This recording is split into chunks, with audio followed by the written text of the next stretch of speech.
మిథున రాశి వారికి ఎన్నడూ లేనటువంటి విధంగా భాగ్యస్థానంలో చతుర్గ్రహ సంచార స్థితితో ప్రారంభమై అష్టమి తిథి ఎందుకు పంచమగ్రహ సంచార స్థితితో ఉండడము చాలా యోగదాయకమైనటువంటి పరిస్థితి. వీటన్నిటినీ అధిగమించి అదృష్టాన్ని, ఆనందాన్ని, ఐశ్వర్యాన్ని పొందాలి అనుకుంటున్నట్లయితే ఎలాంటి విధి విధానం పాటించడం వలన యోగకాలము ఈ వీడియోలో సవివరంగా సంపూర్ణంగా తెలుసుకుందాం. మిథున రాశిలో ఏ నక్షత్రాలు వస్తాయిగా?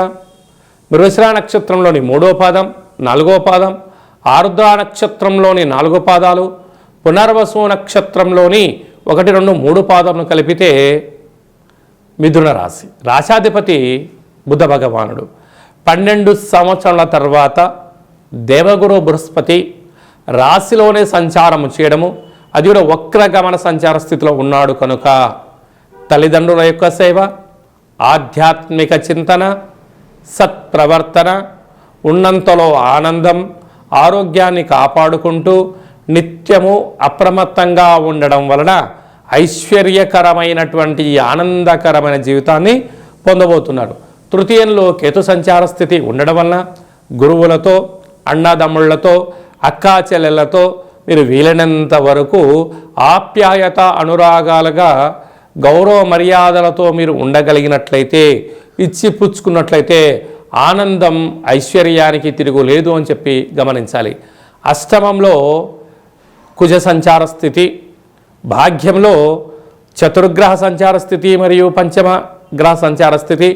ఆత్మకారకుడు రవి, రుణరోగ శత్రుకారకుడు కుజుడు, బుద్ధికారకుడు బుధుడు, కళత్రకారకుడు శుక్రుడు, వాస్తు నరదృష్టికారకుడు రాహు భాగ్యస్థానంలో ఉండడం వలన ప్రేమికులు చాలా జాగ్రత్తగా ఉండాలి.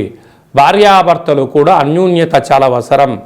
ఎవరైనా ఏదన్నా మీ ఇద్దరిలో ఒకరు ఏదైనా చెప్పారనుకోండి, అది ఇష్టమున్నా ఇష్టం లేకపోయినా మౌనంగా ఉండండి. మీరేం చేయనక్కర్లేదు.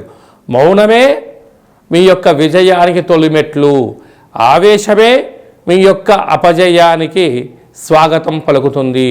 కనుక మీరు ఎంత మౌనం, ఎంత ధ్యానం, ఎంత ఆధ్యాత్మిక చింతనగా మీరు ఉండగలిగినట్లయితే మంచి రాబోయే కాలం అంతా కూడా మీ కాలమే అని చెప్పి గమనించగలగాలి. కనుక ఇలాంటి కాల సమయంలో మనకు అమావాస్య తిథి ఎందున మనకు పిండి దీపాన్ని పెట్టడం వలన, నవధాన్యములను నానబెట్టి గోమాతకు పెట్టడం వలన సకల దోషం తొలగుతుందని చెప్పి కూడా గమనించాలి.